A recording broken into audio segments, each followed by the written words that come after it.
One night to be confused, one night to speed up truth. Hi, this is Parla Alpon reporting for Study in America. Today we're here with Dean Martinelli of Chicago's booth. Thank you very much for joining us today. Thank you. So, can you tell us a little bit about yourself? Well, my name is Rose Martinelli. I graduated from the Booth School of Business this last year from my executive MBA program. I've been here for 5 years and have been overseeing the full-time MBA program here during that period of time. Prior to that, I was at the University of Pennsylvania, the Wharton School, as the Director of Admissions. What makes Chicago Booth unique? So there's lots of top-tier programs all around the world. You have one-year programs, you have two-year programs, you have part-time programs, executive programs. There's so many types of programs. So a couple things that I think that are really important to know. While there is only one MBA degree, the way a program is formatted and developed as a program is unique institution by institution. So a Harvard and a Stanford and a Wharton and a Chicago, while we sound very similar, in actuality, our program offerings are quite different and unique. So at Chicago, there's a couple things that I think are really important to understand. First, flexibility is central to how we function as an institution. We believe that students need to understand the fundamental languages of business, which is accounting, statistics, economics, and psychology, but they need to be able to leverage their prior experiences in order to choose what makes sense. We don't believe that any two students come from the same background nor have the same aspirations. So allowing students to be in a choice-centric kind of approach allows them to be the CEO of their own experience, to design it based on levels of difficulty, focus in terms of interactions on industry or function, and ability to differentiate yourself from other students at MBA programs where the first year is basically scripted with a core or a rigid core curriculum. I think that's really important. So flexibility, understanding the fundamentals of business, and this notion of debate at Chicago. So we have this hierarchy where the idea, a wonderful idea is a hierarchy, not people. It's about using debate and discourse to really distill great ideas, because there's not enough great ideas in the world. And we're all too quick to agree rather than to take the time to really have an active, rigorous debate about the benefits and perhaps some of the consequences to the decisions that we make.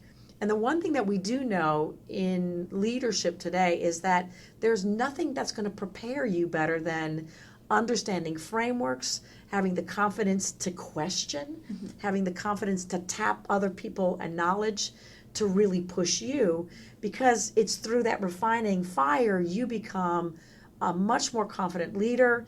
You know how to focus on facts, not opinions, and to really ultimately to make the final choice. But using debate as a principal way of really getting at those new ideas is fundamental to Chicago Booth. So you think about flexibility, the fundamental languages, debate, and then finally this whole notion of community. And we talk about diversity a lot. But diversity is far more than gender, ethnicity, or geographic. It's really about how people function. Who they are, what they've done, where they've come from, their life circumstances. You put them all together and they learn so much from one another because they actually cause friction when they get together. And it's in that friction and learning that people grow the most. So you have these shared commonalities of studying and pushing and debating, but when you're surrounded by different people, you'll become greater than you were before. And so those four things, I think, really fundamentally set Chicago apart from our peers in terms of how we deliver the MBA program. Mr. Turkman has informed me that your program has visited Turkey several times. What are your opinions of the Turkish students? First of all, they're terrific candidates. They straddle the world of the Middle East and Europe. They have experience, cross-cultural experience, multiple languages.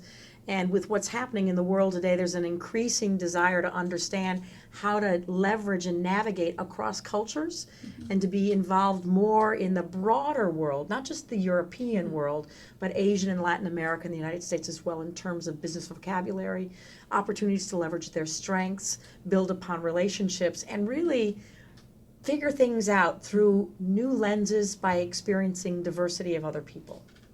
So the popularity of an MBA program has been increasing over the past years. Have you noticed this trend as well at Chicago Booth, and have the acceptances been rising in accordance? We have seen the number of test takers within Turkey rise fairly steadily over the last 5 or 6 years. We began recruiting within Turkey just 2 years ago. So our number of students who are applying to Chicago Booth has not grown as dramatically as we would like, but we're very, very pleased with the caliber, the preparedness of our Turkish applicants. And each year we've had 2 or 3 applicants be successful in the process each year and have joined our class. I'd like to see that grow substantially in the future, and that's why this partnership is so beneficial. There are 8 MBA programs in Turkey currently. Why would you suggest that students come to the U.S. for an MBA? First of all, the MBA is a U.S. invention. It was created back in the early 1900s, understanding the industrialization that was going on at that period of time. And the MBA has been copied in all different types of markets around the world. But I think one of the things that an MBA in the United States still has, in many ways, above and beyond other schools, is the historical understanding of teaching an MBA, the diversity of population from around the world, not just United States citizens. You are surrounded by people unlike yourself, which I think is very important as an international leader right now. And you have resources and support around you who are accustomed to developing leaders, young leaders, of all types and walks and industries and functions in the world. So I think there are benefits to being a local candidate, but that means you're going to have a little bit more of a regional sphere of influence versus more of a global sphere, which I think many candidates want to have, increasingly because of how global we are as a world. You can have a front office in Turkey, you can have a back office in Asia, you can have multiple lines in different countries as your distributors. So it's a much more complex business than it once was, when it was much more regional in focus. So when reading an international student's or Turkish student's application, what are the main focuses that you look at? What's the most important? Well, I think for Chicago, it fundamentally comes down to a history and track record of success. How well has a person leveraged their opportunities and resources, and what have they done with it? Have they been able to move through and actually make contributions, or are they a follower? At Chicago Booth, we focus on people who deal well with ambiguity and can leverage it forward to make something meaningful and impactful out of that. So when I see applicants, I look to see, all right, they've done a good undergraduate degree. But beyond that, how well do they leverage the experience in its entirety? Not just the academics, but all the other things. I look at what they have done in their choices professionally. Have they just followed the norm, or have they continued to pursue opportunities for an impact at a greater pace or a faster pace than their peers? And then I also look for students who are looking at the world holistically, not just about me, but one that really indicates my community, my world around me, and that I want to be a contributor rather than completely me-focused. So those are things that I look for as kind of like the foundation. Because if you come to a place like Chicago, we're going to build upon that foundation, give you the frameworks to be a good critical thinker, and then cut you loose by giving you amazing opportunities to grow and develop as a young leader. So are international students compared to each other or to everyone as a whole? I think international students are compared to themselves first. How well do you know yourself? How well are you doing in your own life and career? And then you start looking, as you boil that up, how well do you compare to the overall pool? And then it boils up further. How well do you to compare against people who are doing the same work, whether it be marketing or consulting or investment banking? And then it boils up again. And are you standing out on your own? So we look at the individual first, but it's all comparative, because everything in our lives is compared against something. It's not a compared just to yourself. So that's kind of that I think the difficulty of being a leader, you're Mhm. always being compared to either who comes before you Mhm. or who might come after you. And so it's something that people should get used to pretty quickly. And then do you have a quota for how many international students you take or from different regions of the world? No, not at all. We focus on who's the best fit Mhm. for Chicago Booth, Mhm. who has the best abilities, and who wants to invest in a 2-year MBA program. Typically, our international student population is about 35 to 36%. It Mhm. fluctuates in terms of size each year or where people come from different countries. In some years, it fluctuates wildly because talent comes first. Mhm. Nationality is not a definition of who you are. It's a circumstance of how you were born. So we want to make sure about that. How much work experience do you expect students to have when they have applied to Chicago Booth? That's a great question and one that we get a lot.